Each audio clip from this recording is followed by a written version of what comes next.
할렐루야. 하나님 말씀 보겠습니다. 히브리서입니다.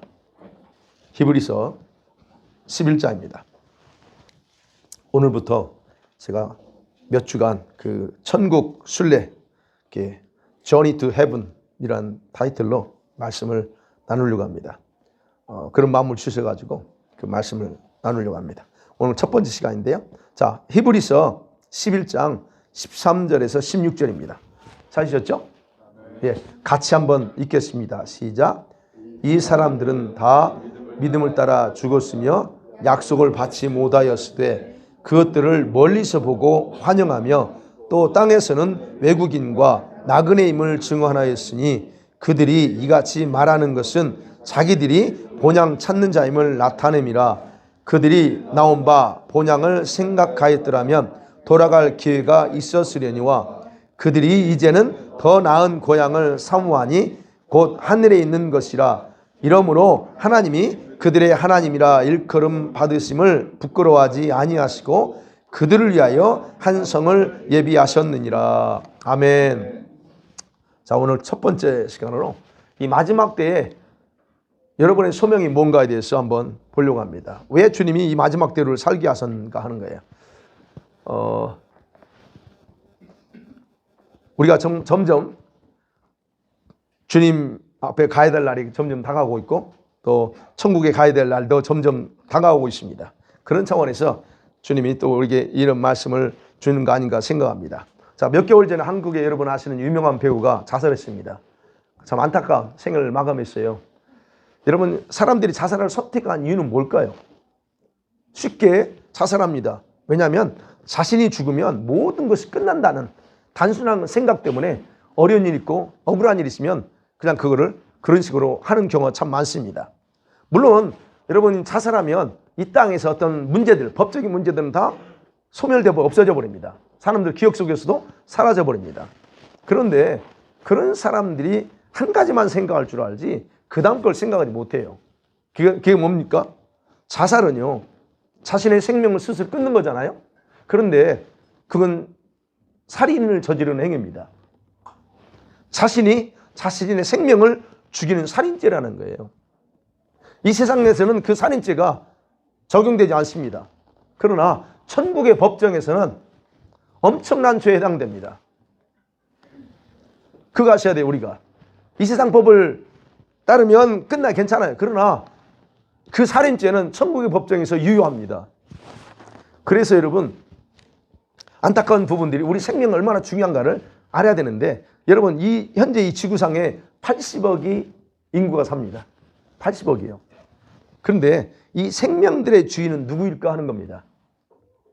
여러분, 성경에서는 정확하게 우리의 생명에 대해서 이 세상에 존재하는 80억의 인구의 생명이 주인이 누군가에 대해서 에스겔서 18장 4절에서 그렇게 말합니다. 같이 볼게요. 시작. 모든 영혼이 다 내게 속한지라. 아버지의 영혼이 내게 속함같이 그의 아들의 영혼도 내게 속하였나니 범죄한 그 영혼은 죽으리라. 분명히 말합니다. 저와 여러분의 80억의 영혼은 여러분 각자 생명 여러분께 아니에요. 하나님이 주인이십니다. 하나님이 이 땅에 보냈기 때문에. 그래서 성경에는 어느 누구도 이유 없이 태어나지 않았다고 성경이 분명하게 기록하고 있어요. 여러분 이사야 43장 오늘 잘 아는 7절 보세요. 시작. 내 이름으로 일컫는 모든 자 곧 내가 내 영광을 위하여 창조한 자를 오게 하여 그를 내가 지었고 그를 내가 만들었느니라. 분명히 말합니다. 내 영광을 위해서 창조했대요. 43장 21절에도 말합니다. 시작. 이 백성은 내가 나를 위하여 지었다니 나를 찬송하게 하려 함이니라. 예, 분명하게 성경은 왜 우리가 이 땅에 태어났는지에 대한 목적을 정확하게 말합니다. 하나님의 영광을 위해서 그 하나님의 이름을 찬양하고 경배하게 해서라고 말합니다. 그래서 여러분 예수를 믿든 안 믿든 또는 어떤 국가에서 태어났든 부자건 가난하든 상관없습니다. 모든 인간은 적어도 하나님의 영광이라는 한 가지 목적을 가지고 태어났다는 거예요. 여러분이 얼마나 하나님께는 귀하고 존귀한 자인가 이걸 정확하게 좀 알았으면 좋겠어요. 네, 계속 그 부분을 얘기하고 1월 달에도 계속 그런 말씀 나눴죠. 그래서 여러분은 여러분의 영혼을 무관심하게 하시면 안 됩니다. 여러분의 영혼을 무가치한 것으로 취급해서는 안 된다는 얘기예요. 내가 원하는 대로 뭐 살다가 가면 되는 거지. 여러분 전혀 그러지 않습니다. 예. 그래서 오늘부터 당분간 이 천국 가는, 우리가 천국까지 가야 되잖아요. 그 생활의 어떤 여정이라는 주제로 지금 말씀을 전하려고 하는 겁니다. 오늘 첫 번째, 그래서 하나님은 여러분 이 세상이 멸망의 직전이에요. 지금 그 직전에 있는 이 마지막 때, 엔타임이라고 하죠. 이 마지막 때에 왜 우리를 태어나게 해서 지금 이때를 살게 하느냐는 겁니다. 도대체 왜 그럴까 하는 부분. 첫 번째 생각합니다. 여러분, 저와 여러분 이때에 태어나서 이때 사는 것은 하나님의 마지막 때 소명을 위해서 선택받았다는 겁니다. 소명이 있다는 겁니다. 예. 여러분, 어느 누구도 여러분이 태어날 시기를 여러분이 알고 있었나요? 아무도 몰랐습니다. 왜 우리 아이들이 이때 태어나지? 내가 왜 이때 태어났을까? 아무도 모릅니다. 다만 우리가 알 수 있는 것은 하나님의 계획 속에 이때 우리가 지금 살고 있다는 거예요. 여러분 이 부분에서 인정하건 안 하건 상관없습니다. 그러나 분명한 것은, 분명한 어떤 이때 살게 된 거, 계획 속에 있다는 것. 그러면 여러분이 태어나기 전에 여러분 어디 있었을까요? 여러분이 태어나기 전에 어디 있었어요? 그곳이 여러분의 고향입니다. 우리 각자 고향이 있죠. 예. 여러분이 태어난 곳이요, 고향이죠. 여러분이 있었던 곳이 고향이 어딘가요? 그곳은 천국에 있는 하나님 아버지의 품속입니다. 그게 고향입니다. 거기 있었습니다. 우리가 거기다가 하나님의 지시에 따라 이 땅에 우리에게 태어났습니다. 우리는 태어났다고 말합니다. 그런데 하나님의 입장에서는 태어난 게 아니고 파송하고 쓴 겁니다. 여러분 파송이라는 단어, 샌다운, 이게 뜻이 뭡니까? 어떤 목적 때문에 이루어지는 행위잖아요. 선교사를 파송합니다. 대표자를 파송합니다. 목적이 있어서 보내는 거예요. 그럼 하나님이 우리 이 땅에 태어나게 한 거, 하나님 파송하신 거예요. 그 목적이 있어서 이 땅에 파송했다는 거예요. 뭔가 그분의 목적, 그걸 위해서.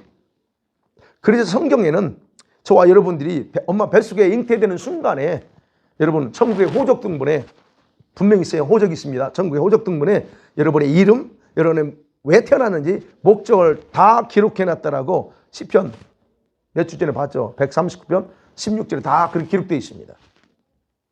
그렇지만 이제 문제는요. 그렇지만 우리가 태어난 환경에 따라서 그 목적을 상실하고 세상 것들에 길들여지면서 삽니다. 예. 그러면 이렇게 이미 80억의 인구들이 다 하나님을 믿느냐? 안 믿어. 문제는. 그러면 생각 어떻게 해요? 분명히 보낼 때는 목적이 있어서 보냈는데 가정에 따라, 각 나라에 따라, 종교에 따라 다 달라. 그러면 하나님은 분명히 목적이 있어. 그러면 하나님은 무슨 방법으로 이런 사람들에게 이런 사실을 알릴까 하는 겁니다. 도대체 무슬림에게, 부디즘에게 또는 힌두교에게서 태어난 그 사람들한테 하나님이 어떤 방법을 알릴까 하는가요? 너 인생은 그냥 만들어진 게 아니야. 목적이 있어라고 하는 사실을 어떻게 알까요? 알리는 방법이 뭘까요? 고린도전서 거기서에 대해서 1장 21절에서 명확하게 기록하고 있습니다. 시작. 하나님의 지혜에 있어서는 하나님께서 전도에 미련한 것으로 믿는 자들을 구원하시기를 기뻐하셨도다. 뭘로요? 전도라고 하는 아주 미련한 방식을 통해서 사람들에게 너는 그냥 온 게 아니라고 계속적으로 알린대요. 전도, 영어는 preaching입니다. 여러분 교회에서 전도하는 이유는 뭡니까? 바로 이런 사람들에게, 잃어버린 사람들에게 다시 고향 천국으로 돌아오라고 호소하는 거예요. 저와 여러분이 전도하는 게 아쉬워서 하는 게 아닙니다. 맞죠? 여러분 아쉬울 게 뭐가 있어요? 길거리 나가서 왜 전도합니까? 뭐 아쉬워서요? 아니요. 그러지 않습니다. 이 사실을 알고 있는 우리가 안타까워서 다시 너희 고향, 그래서 오는 거예요. 그래서 전도를 받고 돌아온 사람들은 말씀을 배우면서 상실했던 목적이 무언가를 알아가는 거예요. 처음부터 교회 왔다고 해서 바로 깨달아집니까? 그게 안 돼요. 왜? 20년, 30년, 40년 동안 세상에 길들여진 사고방식이 안 바뀌거든요. 그러니까 와서 말씀 배우고 설교 듣고 그러면서 기도하면서 하나하나 가르쳐줘요. 근데 그 가르침을 잘 받으면 좋은데 가르침을 안 받는 사람도 있어요. 어찌됐든 여러분, 그래서 여러분들이 전도하고 그래서 이게 알려주는 거예요. 그래서 여러분, 지금 교회 공동체가 된 저와 모든 사람들을 그래서 선택받은 자들이다 라고 그렇게 말하는 거예요. 선택받았어요. 80억이 다 돌아오면 되는데 그게 아니에요. 네. 그래서 선택받았다. 근데 이제 우리는 선택은 받았습니다. 그런데 선택받았다는 말 앞에 뭐가 붙어요? 마지막 때, 엔타임이라는 게, 마지막 때라는 단어가 붙습니다. 수식어가 붙어요. 그러면 여러분, 단순한 선택이 아니라는 거예요. 우리가 지금 살고 있는 때가 어느 때냐는 거예요. 이 세상에 마지막 때에 선택받았다 또는 마지막 때에 부르심을 받은 자들이다 라고 우리가 그렇게 표현할 수 있다는 얘기예요. 그러면 여러분, 마지막 때에 여러분이 선택되었다는 뜻이 무엇을 의미하는가를 정확하게 이해해야 돼요. 무슨 말이냐면 여러분 20년 전에 여러분 어렸을 때, 지금 우리 어른들은 어렸을 때 또는 20대 때 여러분 20년, 50년 전에 또는 10년 전에 선택받았다 말할 때 의미가 달라요. 다른 의미입니다. 그때 이 말은 구원을 위해서 선택받았어, 하나님의 아들 딸로 선택받았어 라는 의미예요. 그 말은. 그러나 지금 이 마지막 때라고 하는 마지막 때 선택받았다는 말은 구원과 차원이 다른 말이에요. 구원을 위해서 선택받았다는 차원이 아니에요. 이 말은 여러분이 이 시대를 위해서 영적인 소명을 따로 가지고 있다라고 하는 의미입니다. 그 말이. 왜 이때를 살아야 되냐? 뭔가 있어, 이 얘기예요. 그러니까 여러분이 쉽게 생각하는 신앙생활 그런 걸 의미하지 않아요. 아, 선택받았어, 구원받았어, 그 의미가 아니라는 거예요. 어떤 의미일까요? 우리가 인생을 가는 과정을 광야라고 말합니다. 광야 같은 그 길을 살아가면서, 힘든 일을 살아가면서 주님을 따라가야 될 책임이 있다는 의미예요. 저와 여러분 마음대로 사는 게 아니고 이제는 그런 책임이 있다는 거야. 특별히 구별된 그룹이라는 거예요. 여러분, 제가 이것이 이 시대에 부르신 콜링입니다. 주님이 원하는 길, 그 원하는 길을 가기 위해서 자신의 안락한 삶을 중단하고 따라야 될, 그게 바로 지금 이 마지막 때 선택된 자라고 하는 의미가 달려있다는 거예요. 자, 그렇다면 두 번째 생각합니다. 여러분이 과연 선택받았을까요? 이 마지막 때에? 그게 이제 감이 안 오죠. 내가 선택받았어? 네, 선택받았다는 증거 되면 여러분 확인해 보세요. 제가 증거를 댔으니까. 선택받았다는 증거가 있어요. 간단합니다, 여러분. 제가 늘 그러죠. 여러분은 증거를 찾잖아요. 도대체 나는 긴가민가해. 그렇지만 증거를 대볼게요. 여러분, 교회를 떠나고 싶어도 뭔가에 잡힌 것처럼 떠나지 못해. 아, 이거 너무 쉽죠?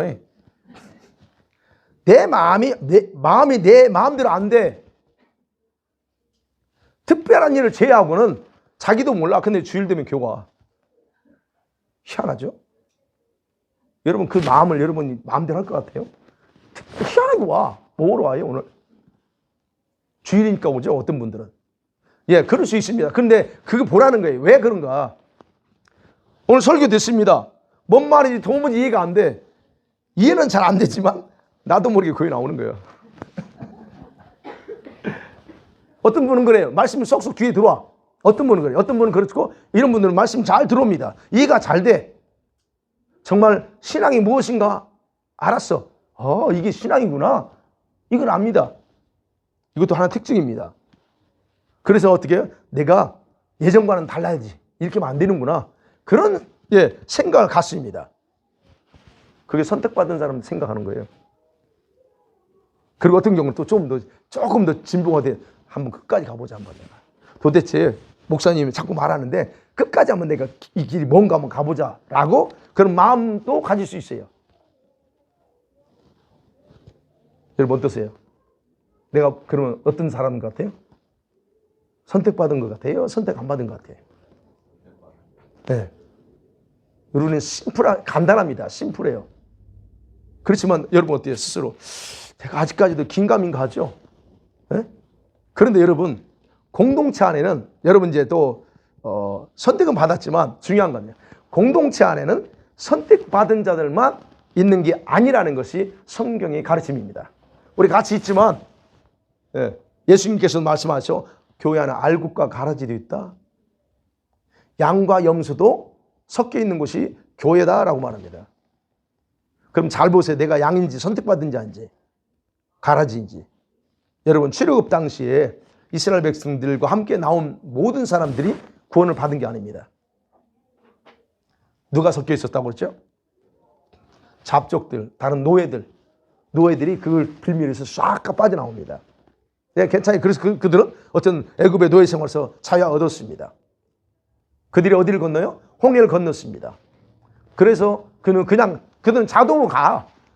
예, 그들은 기적을 믿을 필요가 없었어요. 능동적으로 뭔가 할 필요도 없어. 하나님이 다스니까. 그럼 모세가 하라는 대로만 따라가면 돼. 그러니까 그들은 그냥 할 게 하나도 없어요. 자, 그런데 홍해를 건너고 광야를 지나면서 그들의 정치가 드러나요. 그들은 하나님의 구원의 영역에는 있었어요. 그래서 나왔으니까 내가 착각하는 거야. 내가 구원받은 백성이구나 라고 착각하는 겁니다. 그러니까 여러분 기억하셔야 돼요. 우리가 아셔야 될 건 여러분이 홍해를 걷는 거 세례 받은 거거든요. 세례를 받았다고 해서 여러분 그것이 구원을 보장해 주는 게 아니라는 거예요. 세례를 안 받아도 구원받아요. 그러면 홍해를 건넜다? 아니면 광야에서 기적들을 다 많이 경험했어? 많은 놀라운 일들을 경험해? 그렇다고 해서 그것이 구원을 보장해 주는 증거는 절대 아니라는 거예요. 여러분이 기적의 현장에 있다고 해서 하나님이 여러분 그런 건 아니라는 거예요. 뭐가 문제예요? 엄청난 걸 경험하고 볼 수 있어요, 여러분. 그러나 근데 믿음의 문제라는 거예요. 그걸 보고도 믿느냐 안 믿느냐 이게 문제라는 거예요. 그래서 구약에서도 구원은 뭘로 받아요? 믿음으로 받는 거예요. 뭘 믿어요? 그분의. 그래서 히브리서 4장 2절에서 그들이 어떻게 잘못된 부분에 있어 원리를 얘기합니다. 같이 볼게요. 시작. 그들과 같이 우리도 복음 전함을 받은 자이나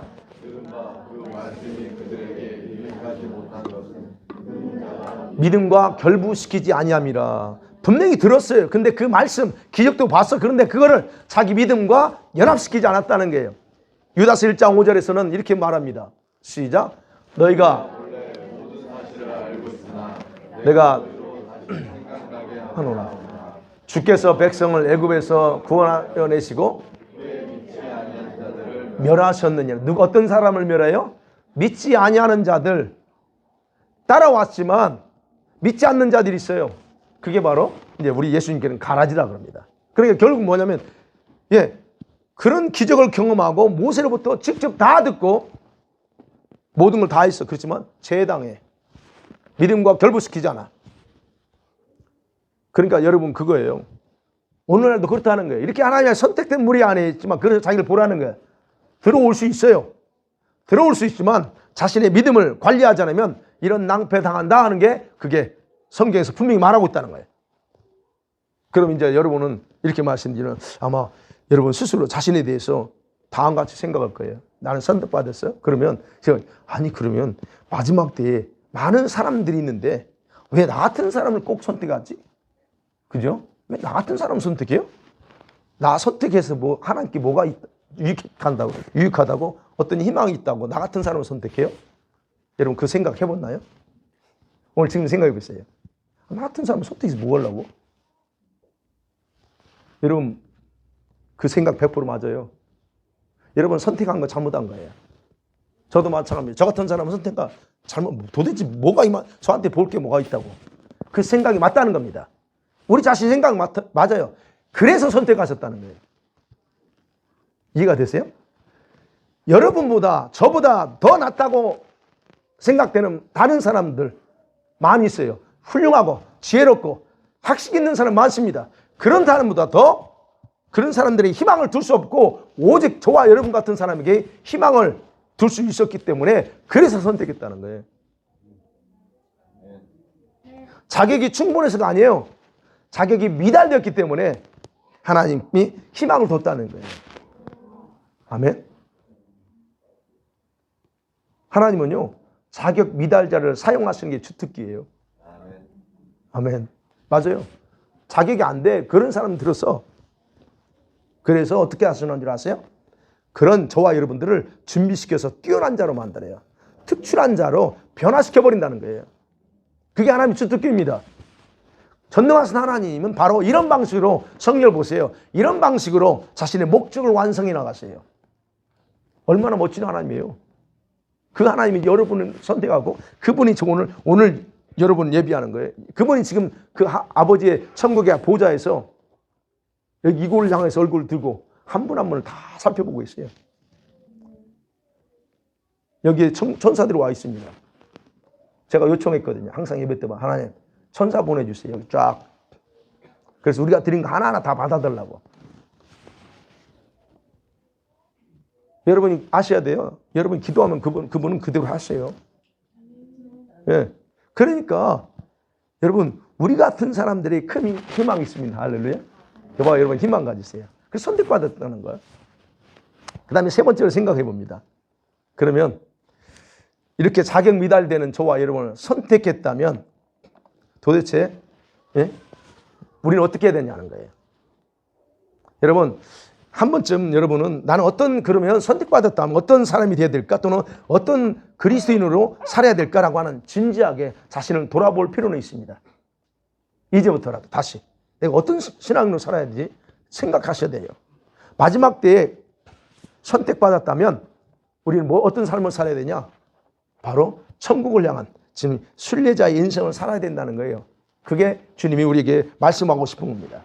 순례자 인생. 그럼 어떤 순례자? 성경에서 그렇게 말하고 있습니다. 시편 84편 2절에 분명하게 기록합니다. 시작.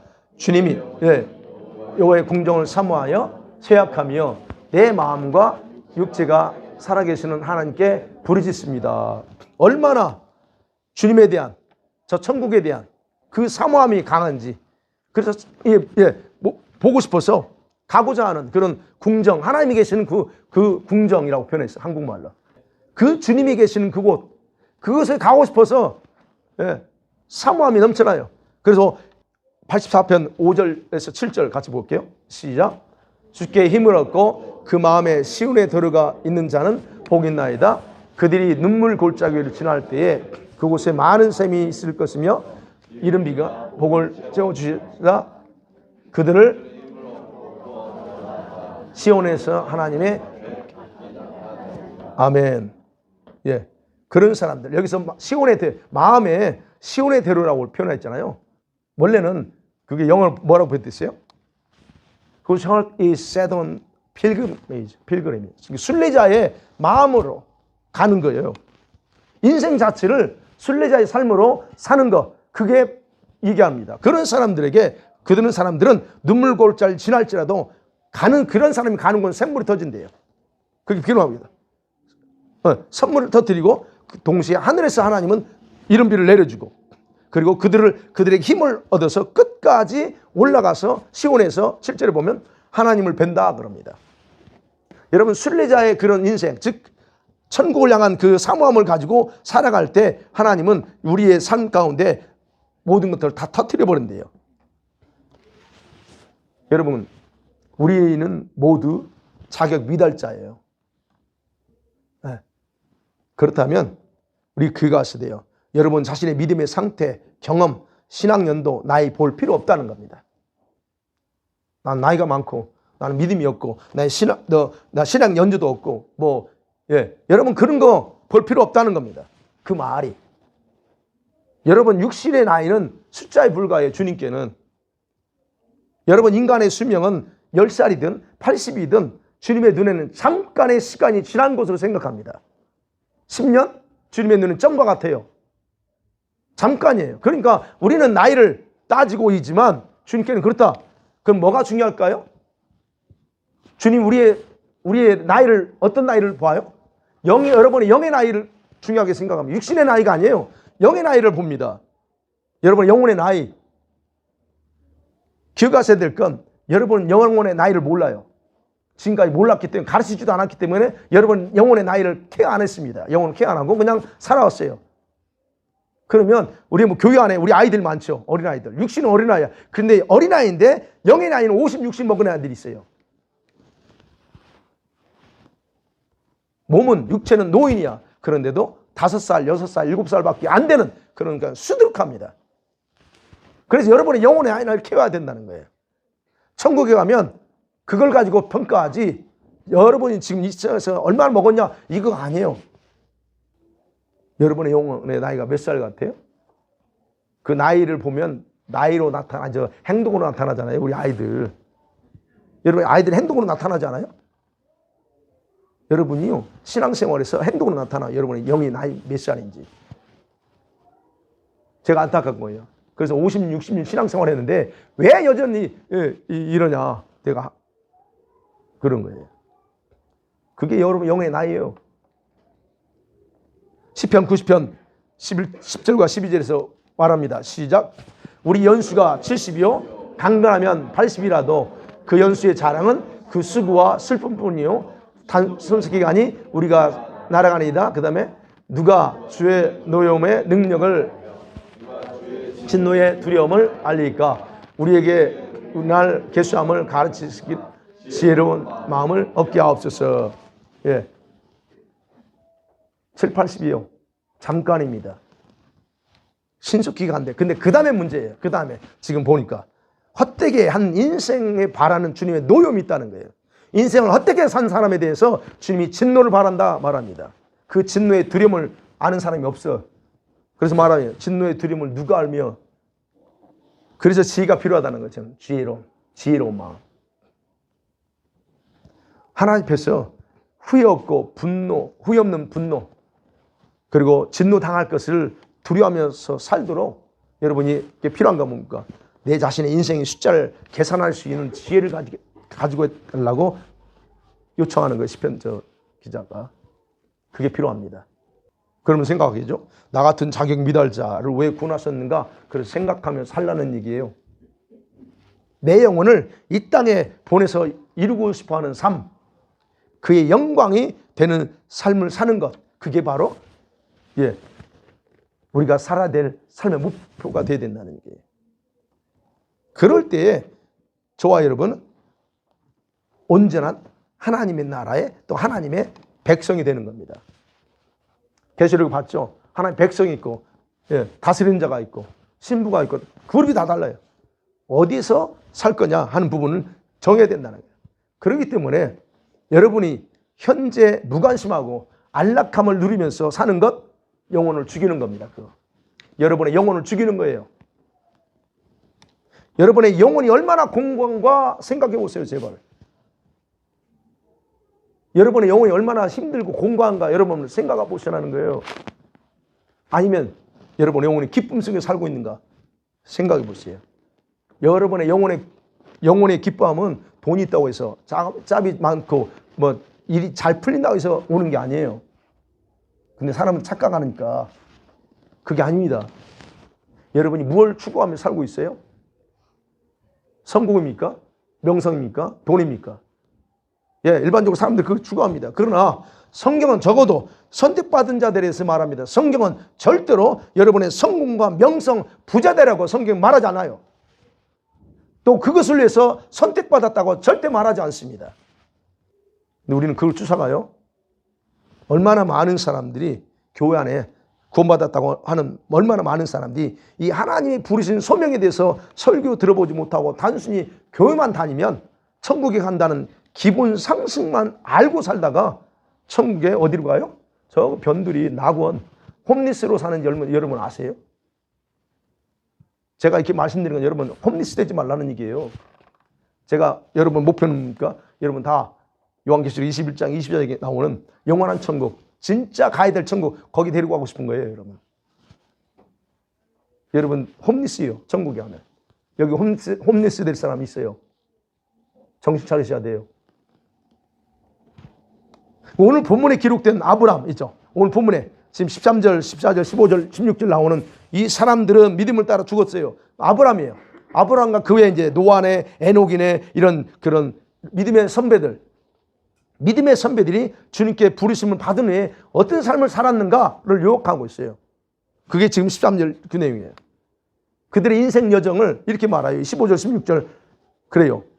그들이 나온 고향, 본향을 표현했는데 고향을 생각했다면 돌아갈 기회는 얼마나 많았어. 그러나 그들이 다시 옛날로 돌아가지 않고 16절에 말합니다. 이제는 더 나은 본향, 더 나은 고향을 사모했다. 그게 어디냐? 저기 하늘에 있는 것. 즉 우리 고향 아니에요. 거기가 왔던데 거기만을 바라보고 나갔다는 거예요.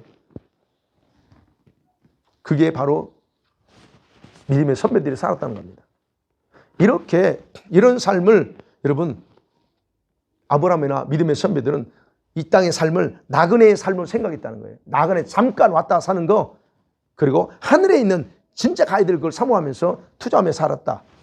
자, 이렇게 살다가 간 믿음의 우리 선배들을 하나님께서는 뭘 해요? 한 성을 준비했습니다. 16절 하반절에 그들을 위하여 한 성을 예비하셨다 그럽니다. 이 성이 어떤 성이에요? 요한계시록 21장에 나오는 새 예루살렘 성, 그게 진짜 천국이에요. 진짜 거기 가야 된다는 거예요. 그걸 준비했어요. 근데 중요한 건 요한계시록에 우리 봤지만 이 성은 아무나 못 들어가. 이 아브람처럼 이런 믿음의 이브리서 11장에 기록된 믿음의 사람들처럼 산 성도들만 들어가도록 허락을 받습니다. 요한계시록 21장, 22장 보세요. 다시 한번. 아무나 못 들어가요 거기. 그럼 우리가 가야 되는 여기라는 거예요. 제가 말씀드려요. 낙원도 파라다이스 하면 단어는 좋아요. 근데 문제는 여러분들이 가면 누리고 살 게 없다니까요. 그래서 홈리스라고 하는 거예요. 여러분, 바울이 빌립보 교회에 편지를 씁니다. 편지를 쓰면서 옥중서신이라고 그래요. 그래서 바울이 감옥에 있을 때 써요. 자기가 언제 죽을지 몰라. 로마 네로 황제에 있어요. 언제 죽을지 모르는 그런 상황 속에서 바울이 지금 빌립보 교회 성도들에게 편지 씁니다. 마지막 죽는 순간까지 자기는 달려가야 될 소명이 있다라고 고백합니다. 그게 뭔지 아세요? 위에서 부르신 소명.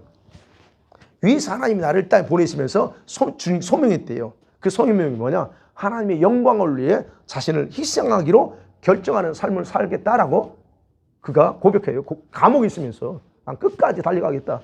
그래서 맞아 표대를 향하여 그 이제 나오죠.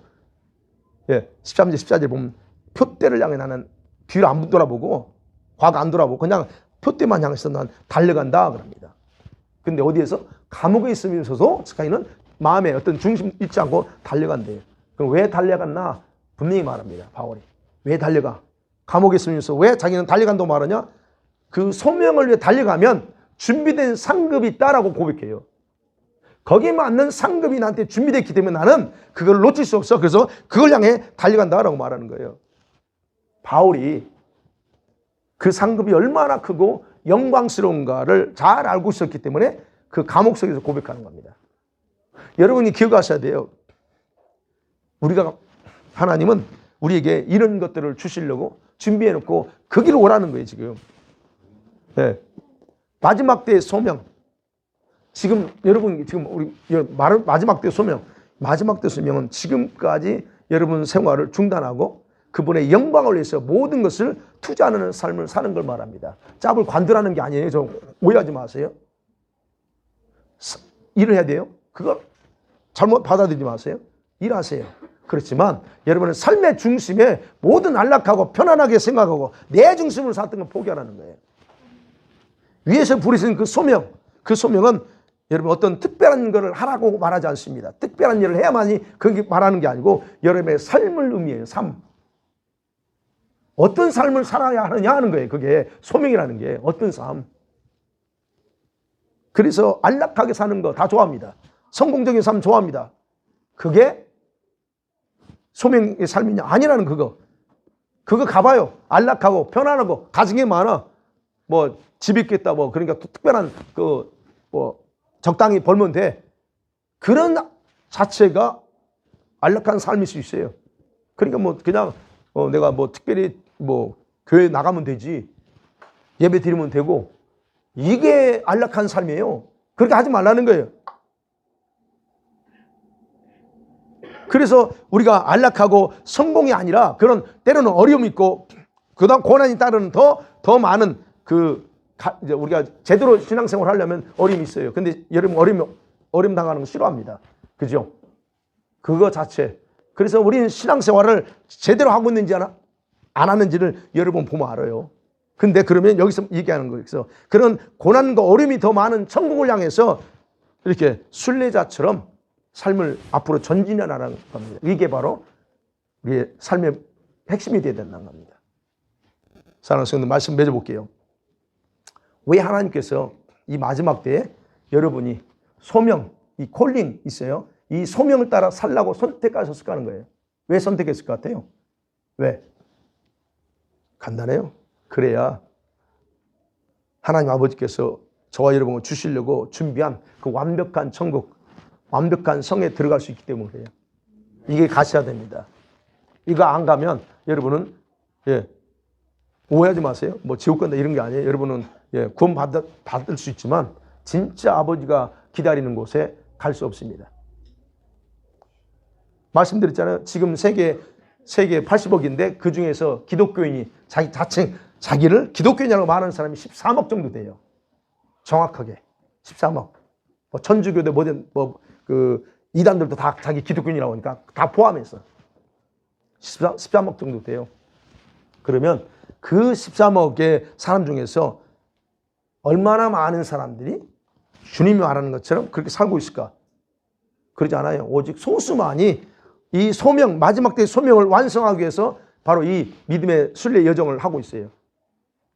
그 중에 여러분이 포함되길 원하는 겁니다. 저는. 그렇게 사는 사람들이 그 완벽한 천국에 들어간다는 사실을 기억하셔야 돼요. 그러면 나머지 사람들 어디 갈까요? 13억의 우리 자칭 그리스도인, 기독교인이라고 말하는 그 13억의 사람 나머지는 어디 갈까? 소수만이 가면 나머지가 돼요? 일부는 지옥으로 갑니다. 종교인들 다 지옥에 있죠? 100% 지옥입니다. 그거. 일부는 낙원으로 가요. 제가 말씀드린. 낙원도 회색지대가 있어요. 어두컴컴한 지역이 있어요. 그거 아셔야 돼요. 어쨌든. 그런데 대부분의 성도들은 이 광야 같은 그런 순례의 길이 정말 내가 가야 되나? 이 설교 들으면서도 마음이 찔려. 가긴 가야 되겠고. 항상 문제는 그러죠. 제가 죄송해요. 여러분 이렇게 마음에 자꾸 찔림을 줘서. 정말 가야 돼? 알면서도 섣불리 뛰어들지 못합니다. 왜 그럴까요? 뛰어들지 못하는 겁이 납니다. 일단. 겁이 나. 또 모든 걸 다 포기하는데 포기하래요. 여러분 짭을 포기하는 게 아니라고 했어요? 돈을 포기하는 게 아니라고 했어요? 마음에서 다 떼버려야 돼 그거. 여러분 뭐라 해요? 삶이라고. 그죠? 이런 거 다 해야 돼. 그리고 또 자기만의 방식으로 사는 거 있잖아요. 그러면 내가 목사님이 얘기한 것처럼 따라가면 이거 내가 원하는 거 아무것도 하지 못하고 사는 거 아니야? 이런 그죠? 내가 원하고 내가 하고 싶은 것도 하면서 살아야 되는데 그런 방식으로 살 수가 없어 라고 생각합니다. 그러니까 선뜻 겁납니다. 근데요, 겁날지라도 중단하셔야 돼요. 여기 가시려면. 어떤 건 그래서 포기하라는 거예요. 어떤 건 내가 좋아하는 거 포기하고. 그러면 여러분이 오해하신대요. 오해합니다. 내가 좋아하는 거 포기하면 그럼 뭐 무슨 재미로 살아? 그럽니다. 아니 도대체 무슨 재미로 살아요? 여러분 재미가 재미있는 게 얼마나 많은데요. 그 재미를 어디에서 찾느냐가 달라. 여러분 제가 기도가 재밌어요? 기도가 힘들죠. 다들 힘들다고 그래. 근데 해봐요. 기도 얼마나 재밌는데. 이 말 이해 못해요. 이해하는 사람만 이해하지. 해본 사람만 알아. 아니 누린 거지. 아니 그 영화 보면서 뭘 거기 재밌다고 그래? 게임하면서 미디어 보면서 뭔 재밌다고 그래? 내 입장에서는 이해가 안 돼. 근데 반대로 그런 분들 입장에서는 내가 기도가 얼마나 재밌는데 해봐요 제발. 해보지도 않고 재미없다고 뭐 힘들다고 그래. 해봐 제발. 저는 제 입장이 그렇다는 거예요. 해보니까 재밌고 해보니까 이건 아무것도 아니네. 이게 나오는데 안 해보놓고는 먼저 재미없다고 그래. 힘들다고 그래. 그래서 얘기하는 거예요. 때로는 포기해야 돼요. 포기하지 않으면 안 됩니다. 그렇지 않으면 절대 못 따라가요. 그럼 어떻게 따라갈 수 있어요? 여러분 마태복음 11장 12절에서 예수님이 분명히 말씀했어요. 같이 봅니다. 시작. 세례 요한 때부터 침노하는 자가 빼앗는다. 예, 이건 아무나 가지 않아요. 천국은 침노하는 자, 그런 사람들이 얻는 거예요. 그러니까 뭘 의미해요? 단호한 결정을 통해서 행동해야 된다는 거예요. 그렇지 않으면 못 가, 이거. 그냥 뭐 낙원은 갈 수 있지만 못 얻는다는 거예요. 그리고 또 뭘 봐야 돼요? 우리를 위해 준비된 이 믿음의 선배처럼 본문에 나오는 사람들처럼 그 영광스러운 천국을 영의 눈으로 바라봐야만 그게 보여. 아, 이게 아니구나. 이건 내려놔 버려요. 젊은 애들이 왜 그 자기 인생을 얼마나 하고 싶은 게 많은데 그걸 내려놓고 자기들 선교사로 가겠다고 인생을 왜 그렇게 투자해요? 어리석은 거예요, 그거. 정신 돌았지. 너 똑똑하는데. 그런데 왜 그렇게 하냐고. 제 조카가 그 중에 하나예요. 이 UBC 아주 머리가 항 똑똑해요. 지 아빠 닮아가지고. 머리가 얼마나 똑똑한지 몰라. 언어 능력이 또 많아. 그냥 언어는 이 나라 다 배우면 그냥 습득해버려요. 걔 누군 줄 알아요? 로다. 근데 걔가 UBC 내가 글쎄 그런 아이들 보면 정신 나간 거지. 그 똑똑한 애가 왜 그걸 관두고 그걸 하고 있어. 근데 걔네들은 인생 삶 자체를 복적을 정확하게 찾은 거예요. 바로 그런 의미예요. 침노하고 싶은 거예요. 가고 싶은 거예요. 네. 히브리서 12장 2절에 보세요. 같이 볼게요. 시작.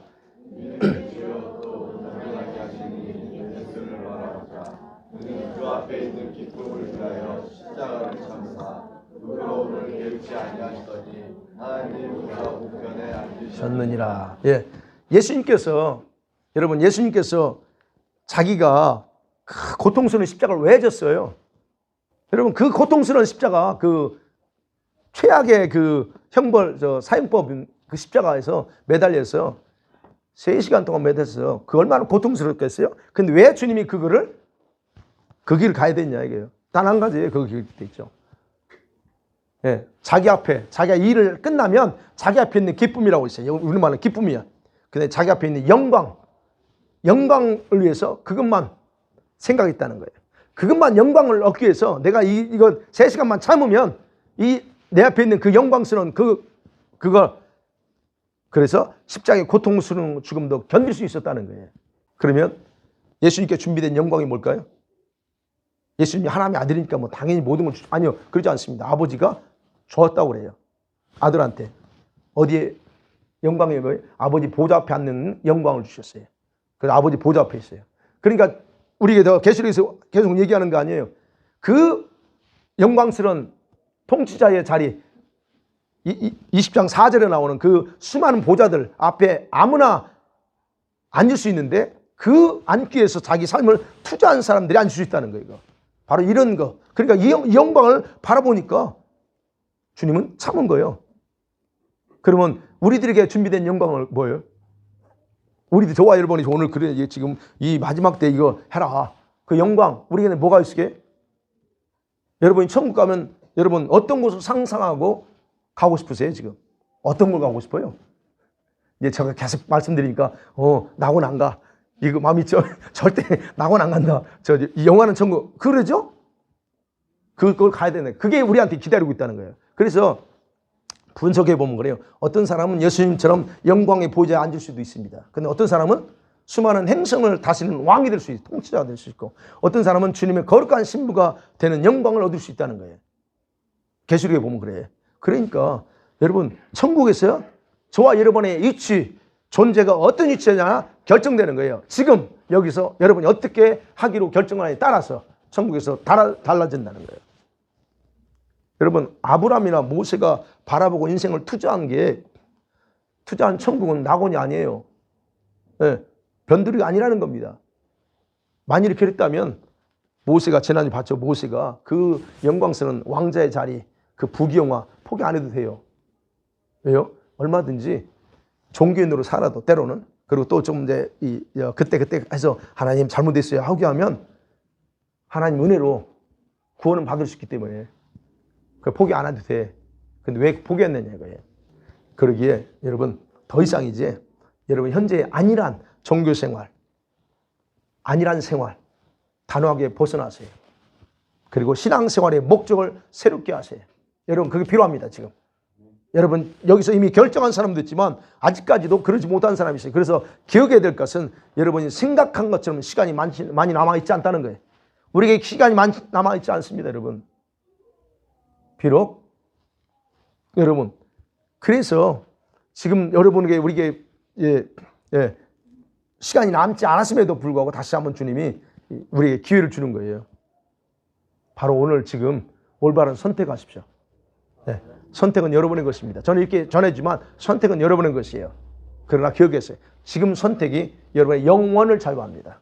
영원, 이 땅에서 잠깐 사는 거 벌써 60, 70 되잖아요. 금방 가잖아요. 영원을 좌우합니다. 하나님은 여러분이 올바른 선택을 통해서 하나님을 기쁘게 하기 원해요. 그래서 정말 현명한 사람이라면 여러분 현명이라고 사람을 믿습니다. 그렇다면 하나님을 실망시키지 않는 선택을 통해서 소명을 완수하는 그런 삶으로 나가기를 간절히 축원합니다. 아멘. 이 시간 같이 한번 말씀 생각하면서 기도해요. 하나님, 내가 정말로 천국을 바라봅니다. 내 삶, 나간의 삶을 사는데 이제는 정확하게 삶의 목적을 정하고 내가 가야 될 걸 정하고 살기 원합니다. 주님, 오늘 결단합니다. 내가 종교인의 삶, 안락한 삶 이제 중단하고 이제는 조금 더 힘들고 어렵지라도 저 천국을 바라보면서 그런 고난의 삶을 때로는 포기하는 삶을 살기 원합니다. 이 시간 다시 한번 기도하십니다. 할렐루야. 걸어가시고 신실하신 하나님을 찬양하며 경배합니다. 하나님 영광을 받아주시옵소서.